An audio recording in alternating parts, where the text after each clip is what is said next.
Once there was a girl named Lena. She lived in a big city filled with noise, but her heart felt quiet and alone. One day, Lena had to move to the countryside to live with her uncle, who stayed in a large, quiet house near the hills. She didn't like it there. The halls were empty. The trees outside were still. The people didn't talk much. But Lena had a curious heart. One afternoon, the wind blew hard, and it pushed open a small wooden door in the garden wall. Behind it, Lena found an old silver key lying in the grass. It shimmered like moonlight. "What does this open?" she wondered. She kept the key in her pocket and walked around the garden walls. One wall had thick vines and a rusty lock. The key fit! She opened the door slowly. Inside was a forgotten garden. The trees were dry and the flowers were gone.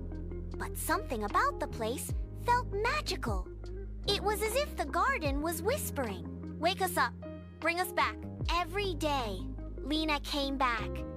She pulled out weeds, gave water to the soil, and talked to the trees. And slowly, tiny green leaves began to grow. One rainy morning, Lena heard crying in the big house. She followed the sound and found a boy named Toby, sitting in a chair. "I can't walk," Toby said, "so I just sit here." Lena smiled. "Want to see something special?" Toby shook his head, but Lena was kind. The next day, she brought flowers to him from the garden.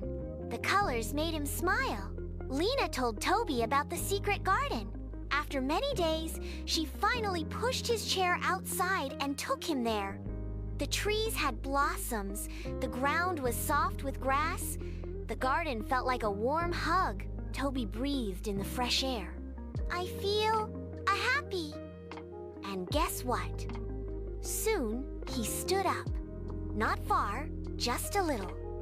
But it was enough to believe. Lena, Toby, and even their uncle started visiting the garden. Birds sang, butterflies danced, flowers bloomed in every color.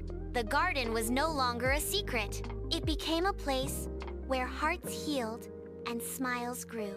And in the middle of it all, Lena stood with her silver key, not just to the door, but to new friendships, new hope, and a new beginning.